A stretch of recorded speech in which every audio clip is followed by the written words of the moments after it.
So, do you remember what is the first plant that you grow? So, for me and many of these Singaporeans out here who have been to school in Singapore, right? We all started growing green beans, right? We started to grow green beans and red beans on those cotton wool, right? We just add some water and then it germinate, and from there we grow. So that's part of like our science classes, and from then on, I was very fascinated by how a bean, right, can become a plant, right? That gets me started in gardening. So those are the same beans that we use to cook our green bean soup, our red bean soup, right? And we can actually grow them at home.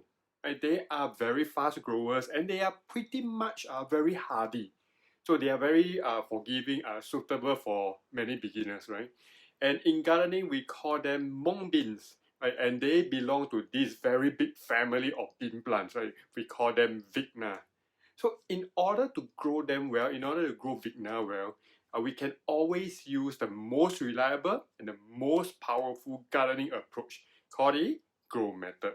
So if you have not downloaded my ebook Grow, make sure you click on the link in the description below, and you can download it for free today. So you can find everything, or you can find everything step by step on how exactly you can implement the grow method. It is so simple and it's very straightforward that anyone, right, regardless whether you got experience or not, you can actually do it, right? You don't need any special tools, you don't need any special skills or knowledge. You can just follow step by step and you can achieve very good success. Right? It is a special approach that I have designed, right, to replicate success, right? If I can do it, I can teach someone else to do it and they can just be as successful. So download the ebook today. So what the grow method does is that it allows you to understand, right? Understand the plant's needs, the requirements, or we call them the growing conditions. And then we will then replicate them, right? Replicate these growing conditions in our own garden. So this way, we will have a much higher chance of success. Right? We have much higher chance to grow those plants well. Right? And the best growing conditions, right, are of course found in the wild. So the first step in the grow method is always, we want to go online. We want to look for photos of the plants, right? In this case, mung beans growing in the wild. So we can just, do a quick Google search, right? Look for images of mung beans, right? Natural habitat, or, mung beans are in the wild, right? But the thing is that, you will notice that you don't really get many good results if you do a mung bean search.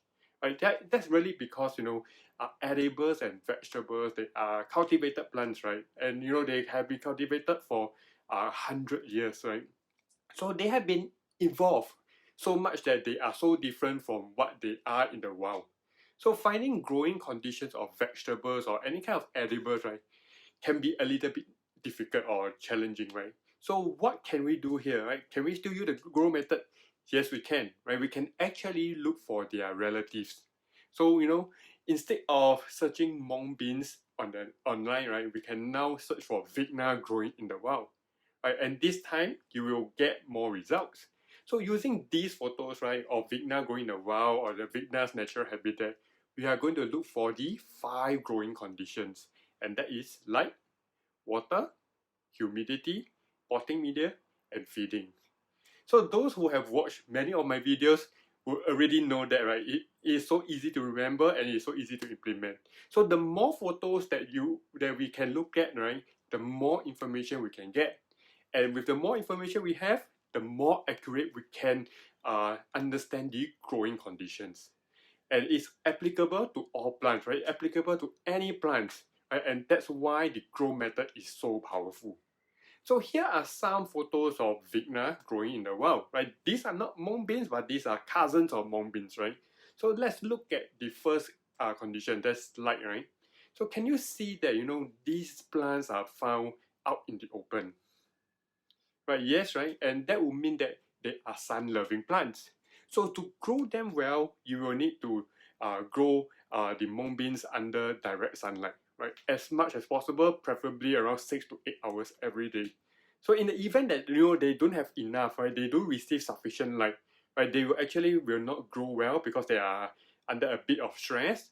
And when they don't grow well, that will mean that there will be less flowers and there will be less beans, right? The yield will be lower. So light itself is a very important growing condition. So next we look at water.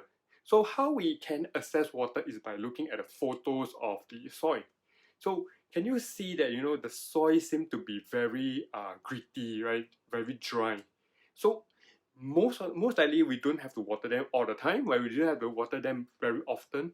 But considering that mung beans are sun-loving plants, and sun-loving plants generally needs lots of water to make their food. So I would water them when the pot is totally dry, right? It's very bone dry. That's the time I will water those plants, right? So you can touch the topsoil, right? If it's gritty and dry, then you can water them, right? That's one way. The other way is that if you grow it in a pot, right? If the pot, right, you can lift it up and it feels really light, right? Then that's also time to water. So pretty straightforward, right? So that is watering. How about the next growing condition, humidity?